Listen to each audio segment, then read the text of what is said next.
புதுசாக ஒரு phone launch ஆக போகுதுன்னா ஒரு சில வருஷம் முன்னாடி வரைக்கும் ஒரு எக்ஸைட்மெண்ட் இருக்கும். இதில் என்ன வரப்போகுது, என்ன புது ஃபீச்சர் கொடுக்க போகிறாங்க, என்ன ப்ரைஸ் பண்ண போகிறாங்க, இந்த மாதிரி கேள்விகள்லாம் இருக்கும். இப்போல்லாம் பார்த்தீங்கன்னா அந்த சுத்தமாக எக்ஸைட்மெண்ட் எதுவும் இல்லை. ஏன்னா லான்ச் சைக்கிள்ஸ் இன்னும் ஃபாஸ்ட் ஆகிட்டே இருக்குது. அந்த இம்ப்ரூவ்மெண்ட்ஸும் பெருசாக சொல்லிக்கிற மாதிரி இல்லை. லைட்டாக ப்ராசஸர் ஸ்பீட் அதிகம், லைட்டாக சார்ஜ் டைம் கம்மியாக இருக்குது, கேமராவில் கொஞ்சம் இந்த மாதிரி சேஞ்சஸ் பண்ணியிருக்கோம். இதே கதை தான் ஒரு லான்ச்லேயும் பார்த்துட்டே இருக்கோம். சில நேரம் புது ப்ராசஸர் கூட கொடுக்கறதில்ல ஆப்பிள். அதே போன வருஷம் ப்ராசஸரையே திருப்பி எடுத்து போட்டு ஓட்டுறாங்க. இப்போ கடைசி ரீசெண்ட் லான்ச்சஸ்லேயே இருக்கிறதுலேயே மேஜர் நியூஸ் என்ன அப்படின்னு பார்த்தீங்கன்னா, சிம்ட்ரே ரிமூவ் பண்ணுறோம் அப்படின்னு ஒரு பிராண்ட் சொல்கிறாங்க. பட் அதை பற்றி இங்கே நம்ம பேச போகிறதுல ஆக்சுவலாக இப்போ டெக்னாலஜியில் ஃபோன்ஸில் மேஜரான எக்ஸைட்டிங் இம்ப்ரூவ்மெண்ட் என்னென்னு பார்த்தா ஃபோல்டபுள்ஸ். ஸோ ஃபோனாக வேணும்னா ஃபோனாக யூஸ் பண்ணிக்கலாம். ஒரு டேப்லெட் வேணும்னா ஓப்பன் பண்ணி இப்படி டேப்லெட்டாக யூஸ் பண்ணலாம். ஆன் பேப்பர் இது ரொம்ப நல்ல கான்செப்ட். பட் இந்த மாதிரி கான்செப்டை இம்ப்ளிமெண்ட் பண்ணுங்கையில் சில பிரச்சனைகள் இருக்குது. டிப்பிக்கலாக இதை இம்ப்ளிமெண்ட் பண்ண ட்ரை பண்ணல இந்த மாதிரி ஒரு டிவைஸ் டிசைன் பண்ண ஆரம்பிக்கையில் இஷ்யூஸ் இருக்கும். ஒரு ஐட்ரேஷனையும் அதை ஃபிக்ஸ் பண்ணிகிட்டே இருப்பாங்க. ஸோ இப்போ ஷாமியோட second generation foldable Mix Fold 2 எப்படி இருக்குது, இதை தான் இந்த வீடியோவில் பார்க்க போகிறோம். கிட்டத்தட்ட 2-3 வாரம் இந்த ஃபோனை என்னோட ப்ரைமரியாக யூஸ் பண்ணியிருக்கேன். ஸோ இந்த பாயிண்டில் நான் எந்த கோணத்தில் இதை பார்க்குறேன்னா, ஒரு ஃபோனாக இது வாங்குறதுக்கு வர்த்தா, ஒரு டேப்லெட்டாக இது வாங்குறதுக்கு வர்த்தா, இந்த மாதிரி 2 டிஃப்ரெண்ட்டான ஒரு பெர்ஸ்பெக்டிவ்ஸ்லேருந்து இந்த வீடியோவை பார்க்க போகிறீங்க. ஸோ மிக்ஸ் ஃபோல்ட் 2 ரிவ்யூ பார்ப்போம். என் பேர் ஆஷ், நீங்கள் பார்த்துட்ருக்கிறது C4 Tech தமிழ். கைஸ், இப்போ ஆனஸ்ட்டாக சொல்லணுன்னா இன்றைக்கி தேதிக்கு டெக்னாலஜி எங்கே இருக்குங்கிறத வச்சு பார்க்கல இது பர்ஃபெக்டாக இருக்கிறதுலே டாப் ஃப்ளாக்ஷிப் ஃபோன், இதுதான் இருக்கிறதுலே டாப் ஃப்ளாக்ஷிப் டேப்லெட் அப்படின்னு சொல்கிற பாயிண்ட்டுக்கு நம்ம இன்னும் வரல. டெக்னாலஜி அந்த இடத்துல இல்லை. ஸோ பட் நான் பார்க்க போகிறது அந்த மாதிரி ஒரு பெர்ஸ்பெக்டிவில் தான் ரெண்டுத்தையும் ஜட்ஜ் பண்ண போகிறேன். ஸோ முதல்ல மிக்ஸ் ஃபோல்ட் 2 ஒரு ஸ்மார்ட் ஃபோனாக பார்ப்போம். இந்த ஃபோனை பிக்கப் பண்ண உடனே ரொம்ப ஹெவியாக இருக்குங்கிறது நோட்டிசபிளாக இருக்குது. இப்போ iPhone 14 Pro Max ஒரு ஹெவியான ஃபோன். இது அதோட 10% வெயிட் அதிகம். ஸோ ரொம்ப ஹெவின்லாம் கிடையாது, பட் நோட்டிசபிளான வெயிட், எஸ்பெஷலி பாக்கெட்டில் இருக்கையில் ரொம்பவே நோட்டிசபிளாக இருக்கும். சைஸ்னு பார்த்தீங்கன்னா இப்போ ஐஃபோன் பற்றி பேசினதுனால கிட்டத்தட்ட iPhone 14 Pro Maxோட அதே ஹைட் தான், பட் இன்னும் நேரோவாக இருக்குது. ஸோ ஒரு விதத்தில் கையில் பிடிச்சி யூஸ் பண்ணுறதுக்கு இன்னும் கொஞ்சம் ஈஸியாக இருந்துச்சு. பட் திக்னஸ் ரொம்பவே அதிகம், 40% அதிகம். பட் ப்ரீமியமான ஃபீல் இருக்குது. சைடில் ஃபுல்லாக மெட்டல்ஸ், இந்த சைட்ஸ் ஹிஞ்ச் எல்லாமே மெட்டல், பேக்கில் ஷார்ட் UTG கிளாஸ், ஃப்ரண்ட்டில் கொர்லா கிளாஸ் விக்டஸ். ஸோ ஒரு ப்ரீமியமான ஃபீல். டிஸ்பிளே பற்றி பேசையில் இந்த ஃபோனுக்கு கண்டிப்பாக இந்த டிஸ்பிளே ஒரு மேஜர் ஹைலைட். டிப்பிக்கலாக ஃபோல்டபுள்ஸ் பார்த்தீங்கன்னா அந்த அவுட்டர் டிஸ்பிளே, இந்த கவர் டிஸ்பிளே ரொம்ப நேரோவாக இருக்கும். இப்போ இருக்கிறதுலே பாப்புலரான ஃபோல்டபுள் சாம்சங்கோட Z Fold 4, அதில் ஒரு 6.2 inch பேனல் கொடுத்துருக்காங்க ஃப்ரண்ட்டில், 23.1/9 aspect ratio. But mix fold 2ல் இன்னும் பெரிய 6.56 inch பேனல், 21/9 ஆஸ்பெக்ட் ரேஷியோ. இப்போ சோனி அவங்க ஃப்ளாக்ஷிப்ஸில் யூஸ் பண்ணிகிட்டு இருக்க அதே aspect ratio.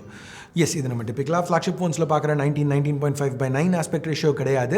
But still use பண்ணையில் ரொம்ப கிராம்ப்டான ஃபீலிங் இல்லை. உதாரணத்துக்கு இதில் டைப் பண்ணையில் ஒரு சோனி ஃபோன் யூஸ் பண்ணுற அதே ஃபீல் தான் இருந்துச்சு. எஸ், ஒரு லேர்னிங் கர்வ் இருக்குது, பழகிறதுக்கு கொஞ்சம் டைம் ஆகும், இல்லைன்னு சொல்லலை. பட் யூஸ் பண்ணையில் எல்லாமே ஒரு எக்ஸ்பீரியன்ஸ் காம்ப்ரமைஸ்டாக இருக்கிற ஃபீல் இல்லை. புதுசாக ஒரு டிவைஸ் யூஸ் பண்ணிகிட்டு இருக்கோம், அதுக்கு பழகிறதுக்கு கொஞ்சம் டைம் ஆகுது அப்படிங்கிற மாதிரி ஒரு ஃபீல் தான் இருந்துச்சு. ஓகே, இப்போ இந்த டிஸ்பிளே பற்றி இன்னும் டீட்டெயில்டாக பேசணுன்னா, full HD+ resolution, AMOLED panel, 120 Hz refresh, நல்லா ஸ்மூத்தான பேனல், ரொம்ப ரெஸ்பான்சிவாக இருக்குது. HDR10+ டால்பி விஷன் ரெண்டுத்துக்குமே சப்போர்ட் கொடுத்துருக்காங்க. Plus peak brightness 1300 nits. So overall நல்ல தரமான பேனல் யூஸ் பண்ணியிருக்காங்க. அஃப்கோர்ஸ் ஃபோல்டபுள்னு வரையில் நம்ம பெருசாக வீடியோஸ் எதுவும் இந்த பேனலில் பார்க்க போகிறதில்ல. பட் சப்போஸ் நீங்கள் பார்க்கணுன்னு நினச்சிங்கன்னா எக்ஸ்பீரியன்ஸ் நல்லா இருக்குது. ஓகே, இந்த பேனல் கடியில் ஃபிங்கர் பிரிண்ட் ஸ்கேனர் கொடுத்துருந்தா நல்லா இருந்திருக்கும். பட் கிடையாது. ஃபிங்கர் பிரிண்ட் ஸ்கேனர் இந்த பவர் பட்டனில் பில்ட்டுனாக இருக்குது. டிப்பிக்கலாக எனக்கு இந்த side mounted finger print scanners ரொம்ப பிடிக்காது. பட் இந்த ஃபார்ம் ஃபேக்டரில் அது ஒர்க் ஆகுது. இன்னொரு பயோமெட்ரிக் ஆப்ஷன் ஃபேஸ் அன்லாக். இந்த ஹோல் பஞ்சில் உள்ள செல்ஃபி கேமரா யூஸ் பண்ணி ஃபேஸ் அன்லாக். இது ஒரு 20 மெகாபிக்சல் கேமரா, f2.4 லென்ஸோட பேராக இருக்குது. இதை பற்றி சொல்லிக்கிறதுக்கு பெருசாக எதுவும் இல்லை. டீசெண்டான செல்ஃபி கேமரா, டீட்டெயில்ஸ் ஓரளவுக்கு நல்லா இருக்குது. டைனாமிக் ரேஞ்சும் குறை சொல்லிக்கிற மாதிரி இல்லை. பட் இங்கே தான் இது ஃபோல்டபுளுங்கிறது நம்மளுக்கு யூஸ்ஃபுல்லாக இருக்குது. ஏன்னா செல்ஃபிஸ் எடுக்கணுன்னா இந்த கேமராவை யூஸ் பண்ணணுன்னு அவசியம் இல்லை, இந்த செட்டப்பை யூஸ் பண்ணலாம். ஸோ ஸ்க்ரீன் அன்ஃபோல்டடாக இருக்கையில் அந்த ஸ்வாப் கேமரா பட்டனை டேப் பண்ணிங்கன்னா கேமரா ஸ்வாப் ஆகிறதுக்கு பதிலாக இன்டர்ஃபேஸ் ஸ்வாப் ஆகிடும். வியூ ஃபைண்டர் இப்போ கவர் டிஸ்பிளேயில் இருக்கும். ஸோ பிரைமரி கேமரா யூஸ் பண்ணி எடுக்கிற செல்ஃபீஸ் ரொம்பவே பெட்டராக இருந்துச்சு. பேக்ரவுண்ட் பிளரிங் அதிகமாக இருந்தது, டீட்டெயில், டைனாமிக் ரேஞ்ச் எல்லாமே இம்ப்ரூவ்டாக இருக்குது. இப்போ செல்ஃபீஸ் மட்டும் இல்லாமல் இப்போ நார்மலாக ஒருத்தவங்களை ஃபோட்டோ எடுக்கல எப்படி அவங்கள ஃப்ரேம் பண்ணுறீங்க அப்படிங்கிறத காமிக்கணும்னு நினச்சிங்கனாலும் இதை யூஸ் பண்ணி பண்ண முடியும். டாப்பில் உள்ள இந்த ஐக்கானை டேப் பண்ணிங்கன்னா அவுட்டர் டிஸ்பிளேயில் நீங்கள் என்ன ஃப்ரேம் பண்ணுறீங்க, உங்கள் வியூ ஃபைண்டரில் என்ன இருக்குங்கிறது மட்டும் மிரர் ஆகும். ஸோ சில நேரத்தில் இது ரொம்பவே யூஸ்ஃபுல்லாக இருக்கலாம். சரி, இப்போ கேமராஸ்னு வரையில் பின்னாடி லைக்கா பிராண்டிங் இருக்குது. ஸோ Xiaomi திருப்பியும் லைக்கா கூட கொலாபரேட் பண்ணியிருக்காங்க இந்த செட்டப்புக்கு. மற்ற ஃபோன்ஸில் பார்த்த மாதிரியே இங்கேயும் 2 ஷூட்டிங் மோட்ஸ் இருக்குது. லைக்கா வைப்ரண்ட், லைக்கா ஆத்தென்டிக்கில் இன்னும் நேச்சுரலான கலர்ஸ். வேறு லைக்கா வைப்ரண்ட்னு வரையில் பை டிஃபால்ட் இதுதான் ஆனில் இருக்குது. இன்னும் சேச்சுரேட்டடான சோஷியல் மீடியா ஃப்ரெண்ட்லி லுக் கிடைக்கும். பிரைமரி கேமரா சோனியோட IMX766 நம்ம Find X5 Pro மாதிரி ஃபோன்ஸில் இது ஏற்கனவே பார்த்துருக்கோம். இது ஒரு 50 mega pixel 1x1.56 inch sensor. By default 4:1 binning இதில் யூஸ் பண்ணுறாங்க. ஸோ 12.5 மெகா பிக்சல் ஃபோட்டோஸ் கிடைக்கும். இமேஜஸ் ரொம்ப நல்லா இருந்துச்சு, நல்ல டீட்டெயில்டாக கரெக்டான கலர்ஸோட. பெர்ஃபார்மன்ஸ் ஃப்ளாக்ஷிப் லெவலானு கேட்டிங்கன்னா iPhone 14 Pro, S22 Ultra அதுக்கு ஒரு படிக்கு இல்லைன்னு சொல்லலாம். இந்த ஷார்ட்ஸ்லாம் பார்க்கல உங்களுக்கே நோட்டீஸ் பண்ண முடியணும். பெர்ஃபார்மன்ஸ் ரொம்பவே இம்ப்ரெசிவாக இருந்தது. நாய்ஸ் கம்மியாக, டீட்டெயில்ஸ் அதிகமாக, லோலைட் பெர்ஃபார்மன்ஸ் கூட குறை சொல்லிக்கிற மாதிரி இல்லை. கேமரா பெர்ஃபார்மன்ஸ் நான் சொன்ன மாதிரி டாப் டியர் ஃப்ளாக்ஷிப்ஸோட ஒரு படிக்கு இல்லை. செகண்டரி ஒரு 13 மெகா பிக்சல் ஆம்னிவேஷன் சென்சர். இது ஒரு சின்ன சென்சர், 1/3.06 இன்ச்சஸ் தான். இது ஒரு 15 mm f2.4 அல்ட்ரா வைட் லென்ஸோட பேர் பண்ணியிருக்காங்க. மூணாவது ஒரு 8 மெகா பிக்சல் சென்சர். இது ஒரு டெலிஃபோட்டோ லென்ஸோட பேராக இருக்குது. பட் 2x ஆப்டிக்கல் ஜூம் தான். GSM அரேனா இதை 12 மெகா பிக்சல் சோனி IMX663 அதுலேருந்து தான் Xiaomi க்ராப் பண்ணி 8 மெகா பிக்சல்ஸ் எடுக்கிறாங்கன்னு சொல்கிறாங்க. எதுவாக இருந்தாலும் பெர்ஃபார்மன்ஸ் நல்லா தான் இருக்குது. பட் இது ஒரு ஃபோனாக மட்டும் பார்க்கல, ஒரு ஃப்ளாக்ஷிப் ஃபோன் இந்த ப்ரைஸ்க்கு வர ஒரு ஃபோனில் வெறும் 2x டெலஃபோட்டோ தாங்கிறது ஒரு விதத்தில் நெகட்டிவ் தான். ஏன்னா 2xங்கிறது நீங்கள் மோஸ்ட்டாக போர்ட்ரேட் ஷாட்ஸ்க்கு தான் யூஸ் பண்ணுறோமே தவிர ஆக்சுவல் ஆப்டிக்கல் ஜூமாக அதை பார்க்க முடியாது. ஏன்னா மற்ற ஃபோன்ஸ்லலாம் இதோட ரொம்பவே அதிகமான ரீச் இருக்குது. ஸோ அந்த ரீச் எவ்வளோ தூரம் நம்மளால் ஜூம் பண்ண முடியும் அப்படிங்கிறத பார்க்கல பெருசாக எதுவும் பண்ண முடியாது. இதில் அது ஒரு நெகட்டிவ். ஓகே, இப்போ கேமராஸ் பற்றி பேசி முடிக்கிறதுக்கு முன்னாடி வீடியோவுக்கு 8K 24 FPS வரைக்கும் ஷூட் பண்ண முடியும். பட் நான் டெஸ்ட் பண்ணையில் ஃபுல்லாகவே 4K 60 தான் ஷூட் பண்ணேன். ஏன்னா எனக்கு அந்த எக்ஸ்ட்ரா ஃப்ரேம் ரேட் பிடிக்கும். ப்ளஸ் ரிசல்ட்ஸ் ரொம்பவே இம்ப்ரெசிவாக இருந்துச்சு. ஓகே, இப்போ நம்ம Mix Fold 2 ஒரு டேப்லெட்டாக பார்ப்போம். டேப்லெட்னு வரையில் ஏன் நிறைய பேர் இதை பற்றி பேசுகிறது இல்லைன்னு எனக்கு தெரியல. இப்போ Z Fold 4 எடுத்துக்கிட்டிங்கன்னா அந்த ஃபோல்டபுள் டிஸ்பிளேக்கு அடியில் ஒரு செல்ஃபி கேமரா இருக்குது. இதை UDC அண்டர் டிஸ்பிளே கேமரான்னு சொல்லுவாங்க. டிப்பிக்கலாக யூடிசியோட பெர்ஃபார்மன்ஸ் ரொம்ப நல்லா இருக்காது. நான் இப்போ சில ஃபோன்ஸில் இந்த யூடிசி யூஸ் பண்ணியிருக்கேன்.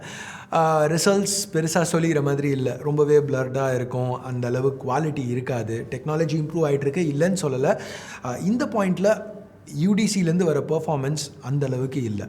ஆனால் ஒரு டேப்லெட்னு பார்க்கல, இந்த காலத்தில் ஒரு டேப்லெட் எஸ்பெஷலி உங்களோட ப்ரைமரி சிம் கார்டு இருக்கிற டேப்லெட்டால் கண்டிப்பாக உங்கள் வீடியோ கால்ஸ், உங்கள் மீட்ஸ், உங்கள் ஜூம் கால்ஸ் எல்லாமே ஹேண்டில் பண்ண முடியணும்.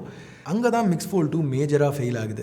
ஏன்னா ஒரு டேப்லெட்டாக இதால் உங்களோட வீடியோ கால்ஸை ஹேண்டில் பண்ண முடியாது. ஏன்னா இன்சைட் டிஸ்பிளேயில் செல்ஃபி கேமரா இல்லை. ஸோ இப்போ வாட்ஸ்அப்பில் ஒரு கால் வருது, ஒரு வீடியோ கால் நீங்கள் எடுக்கணும்னா ஃபோன் மோடில் மட்டும்தான் இதை யூஸ் பண்ண முடியும். ஸோ இதுதான் ஒரு டேப்லெட் பெர்ஸ்பெக்டிவில் இதுக்கு மேஜர் நெகட்டிவ். இது போக மற்றபடி இது ஒரு டேப்லெட்டாக பார்த்தீங்கன்னா ரொம்பவே இம்ப்ரெசிவாக இருக்குது. இப்போ அந்த பில்ட் பற்றி நான் ஃபோனாக பார்க்கல சொன்ன விஷயங்கள் எல்லாமே இதில் ரிவர்ஸ் ஆகும். இப்போ நீங்கள் பார்த்துட்டு இருக்கிறது ஒரு iPad mini. இன்றைக்கி தேதிக்கு ரொம்ப பாப்புலரான, ரொம்ப ஒரு ஹை பர்ஃபார்மன்ஸ் டேப்லெட்னு சொல்லலாம். இந்த Mix Fold 2 இதோட 10% லைட்டாக இருக்குது, 15% ஸ்லிம்மாக இருக்குது. மற்ற ஃபோல்டபுள்ஸ் மாதிரி இல்லாமல் அந்த கேமரா பம்ப் போக திக்னஸ் ஈவனாக இருக்கிறதுனால கையில் இன்னும் ஒரு பேலன்ஸ்ட் ஃபீல் கிடைக்குது. ப்ளஸ் அந்த சென்டரில் உள்ள க்ரீஸ் நான் இது வரைக்கும் யூஸ் பண்ண ஃபோல்டபுள்ஸ்லேயே இதில் தான் ரொம்ப மினிமலாக இருக்குது. அஃப்கோர்ஸ் உங்கள் விரல அது மேலே வச்சிங்கன்னா கண்டிப்பாக நோட்டீஸ் பண்ண முடியும். பட் டே டு டே நான் யூஸ் பண்ணையில் எனக்கு இது பெருசாக டிஸ்ட்ராக்டிங்காக இல்லை. இப்போ நான் ஒரு வீடியோ பார்த்தாலோ இல்லை ஒரு கேம் விளையாடினாலோ என்னடா இங்கே ஒரு க்ரீஸ் இருக்கே அப்படிங்கிற ஒரு டிஸ்ட்ராக்ஷன், அந்த மாதிரி ஒரு கேள்வி மைண்டில் பாப்பப் ஆகல. வேறு மாதிரி சொல்லணுன்னா யூசர் எக்ஸ்பீரியன்ஸை அதை அஃபெக்ட் பண்ணல. இப்போ இந்த டிஸ்பிளே திருப்பியும் இது ஒரு AMOLED பேனல், LTPO டெக்னாலஜியோட 120 Hz refresh, peak brightness 1300 nits, HDR10+ Dolby Vision சப்போர்ட்டோட. கிட்டத்தட்ட இது ஒரு ஸ்கொயருங்கிறதுனால ஆக்சுவலாக பார்த்தீங்கன்னா 10.something/9 ஆஸ்பெக்ட் ரேஷியோ. பட் இது ஒரு இந்த ஸ்கொயர் ஃபார்ம் ஃபேக்டரில் இருக்கிறதுனால நீங்கள் ஒரு படம் பார்த்தீங்கன்னா மேலே கீழே பிளாக் பார்ஸ் இருக்கும். ஆனால் அதே சமயத்தில் பழைய டிவி கான்டென்ட் 4:3 ஆஸ்பெக்ட் ரேஷியோவில் எதையாவது பார்த்தீங்கன்னா இது பர்ஃபெக்டாக இருக்கும். ஓகே, இங்கே நான் பாயிண்ட் அவுட் பண்ண விரும்புகிற ஒரு விஷயம், Xiaomi ஒரு கேஸ் பாக்ஸ்லேயே இன்க்ளூட் பண்ணுறாங்க, ஒரு ஹார்ட் பேக் கவர். இது ஒரு கிக் ஸ்டாண்டோடு வருது. ஸோ இப்போ நார்மலாக ப்ரௌஸ் பண்ணுறதுக்கு இது ஒரு ஆங்கிளில் செட் டவுன் பண்ணணுனாலோ, இல்லை படம் பார்க்கல, இல்லை ஏதாவது வீடியோ ப்ளேபேக் பண்ணையில் ஒரு ஆங்கிளில் செட் பண்ணணுனாலோ பண்ணலாம். ரொம்பவே யூஸ்ஃபுல்லாக இருந்துச்சு. சரி, இப்போ ஓவரால் இது ஒரு டேப்லெட்டாக பார்க்கல, இந்த டிஸ்பிளே இப்போ நீங்கள் என்ன பண்ணணுங்கிறத பேஸ் பண்ணி ஒரு பாசிட்டிவாகவும் இருக்கலாம், நெகட்டிவாகவும் இருக்கலாம். ஸோ இப்போ நீங்கள் ப்ரௌஸ் பண்ணணுனாலோ, இல்லை இப்போ உங்கள் பிசியை ரிமோட் ஆக்சஸ் எடுக்கணுனாலோ, இல்லை ஒரு ரெட்ரோ கேம்ஸ் விளையாடணும், இல்லை ஒரு புக் படிக்கணும், அந்த மாதிரி உங்கள் யூஸ் கேசஸ் இருந்துச்சுன்னா கண்டிப்பாக இது ஒரு மேஜர் பாசிட்டிவ். பட் படம் பார்க்குறதுக்கு அந்த மாதிரி மீடியா கன்சம்ஷனுக்கு தான் நான் இதை மேக்ஸிமமாக யூஸ் பண்ண போகிறேன் அப்படின்னு ஒரு டேப்லெட் கோணத்தில் பார்த்தீங்கன்னா இது ஒரு நெகட்டிவ். இப்போது மற்றபடி மிச்சம் சுவிட்சோன்னு வரையில் ஸ்பீக்கர்ஸ் 2 சைட்ஸ்லேயும் இருக்குது. அவுட்புட் ரொம்பவே லவுடாக கிளியராக இருந்துச்சு. மற்ற ஃபோன்ஸோட கம்பேர் பண்ணையில் இது எக்ஸலண்ட். மற்ற ஸ்டாண்டலோன் டெடிக்கேட்டட் டேப்லெட்ஸோட கம்பேர் பண்ணையில் அபவ் ஆவரேஜ். ஏன்னா வெறும் டேப்லெட்ஸ்னு வரையில் ஃப்ளாக்ஷிப் டேப்லெட்ஸில் இதோட பெட்டரான அவுட்புட் நிறைய இதில் இருக்குது. பட் மற்ற டேப்லெட்ஸோட கம்பேர் பண்ணையில் இதுக்கு ஒரு மேஜர் அட்வான்டேஜ் இருக்குது, கேமராஸ். இதுக்கு முன்னாடி நம்ம கேமராஸ் பற்றி பேசையில் ஃப்ளாக்ஷிப் ஃபோன்ஸோட கேமரா பர்ஃபார்மன்ஸ் ஒரு படி கீழேன்னு சொன்னேன். பட் ஃப்ளாக்ஷிப் டேப்லெட்ஸோட கம்பேர் பண்ணிங்கன்னா கேமரா பர்ஃபார்மன்ஸ் கம்பேரே பண்ண முடியாது. ஏன்னா இதில் அந்தளவு பெட்டராக இருக்குது. சாம்சங்கோட top tablet Galaxy Tab S8 Ultra இல்லை ஆப்பிளோட லேட்டஸ்ட் ஐபேட் ப்ரோ எதுலேயுமே உள்ள கேமராஸ் இதுக்கு க்ளோஸாக வராது. ஸோ கேமராஸ் டேப்லெட் பெர்ஸ்பெக்டிவில் ஒரு மேஜர் பாசிட்டிவ்.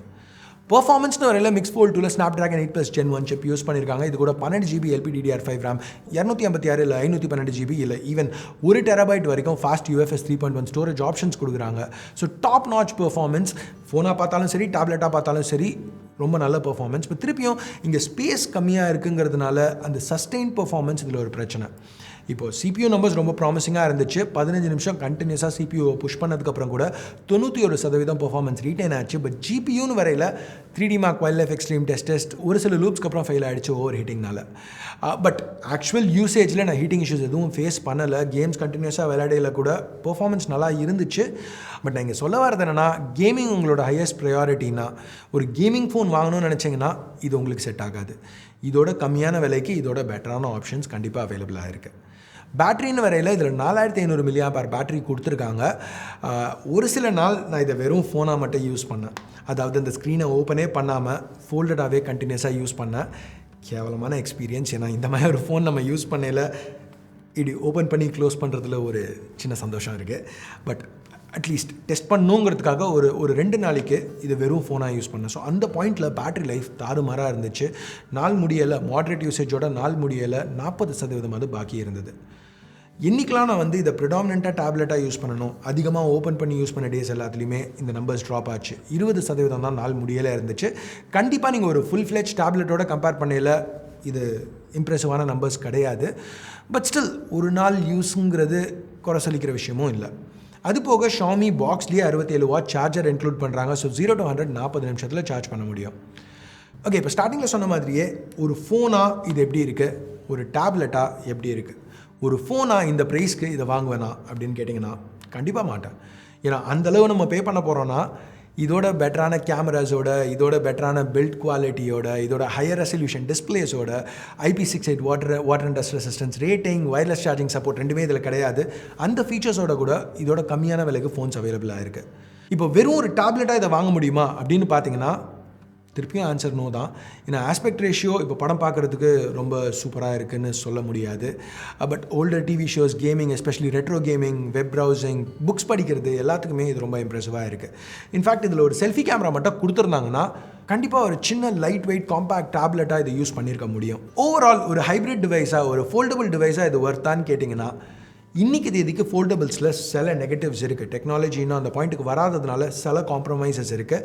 அந்த காம்ப்ரமைசஸ் ரொம்பவே இந்த ஃபோனில் மினிமலாக இருக்குது. ஸோ அந்த காம்ப்ரமைசஸ் உங்களுக்கு ஓகே, அதிகமான விலை கொடுத்து ஒரு ஃபோன் வாங்குறதுல எனக்கு பிரச்சனை இல்லை, இப்போ வர பார்க்குற ஃபோன்ஸ் எல்லாமே ரொம்ப போரிங்காக இருக்குது, எதுவும் பெருசாக புதுசாக வரல அப்படின்னு பார்த்தீங்கன்னா ஃபோல்டபுள்ஸ் வாங்கணுங்கிற அந்த டெமோகிராஃபிக்கில் நீங்கள் இருந்தீங்கன்னா இது ரொம்பவே ஒரு இம்ப்ரெசிவ் ஆப்ஷன் மாதிரி தெரியுது. அஃப்கோர்ஸ் மற்ற ஃபோல்டபுள்ஸோட கம்பேர் பண்ணையில் Xiaomi அக்ரெசிவாக தான் ப்ரைஸ் பண்ணியிருக்காங்க. இப்போ நீங்கள் பார்த்துட்டு இருக்கிறது சைனீஸ் ப்ரைஸிங். சைனாவில் மட்டும்தான் இப்போ அஃபிஷியலாக லான்ச் ஆகிருக்கு. இன்டர்நேஷனலாக இம்போர்ட் பண்ணணும்னு நினைக்கிறவங்க கொஞ்சம் எக்ஸ்ட்ரா பே பண்ணி நம்ம வீடியோ ஸ்பான்சர் 28 மொபைல் மாதிரி சைட்ஸ்லேருந்து வாங்கலாம்.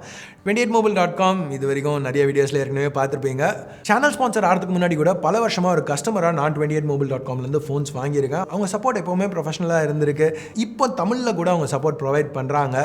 ஸோ இந்த மாதிரி ஏதாவது ஃபோன்ஸ் உங்கள் மார்க்கெட்டில் அவைலபிளாக இல்லை, ஆனால் நீங்கள் இம்போர்ட் பண்ணணும்னு நினச்சிங்கன்னா 28mobile.com செக் பண்ணி பாருங்கள். ஸோ எனிவேஸ் கைஸ், இதுதான் Xiaomiயோட மிக்ஸ் ஃபோல்ட் 2 பற்றி என்னோட கருத்து. நான் யூஸ் பண்ண 2-3 வாரத்தில் என்னோடய ஃபீலிங்ஸ், என்னோடய எக்ஸ்பீரியன்ஸ் இப்படி தான் இருந்துச்சு.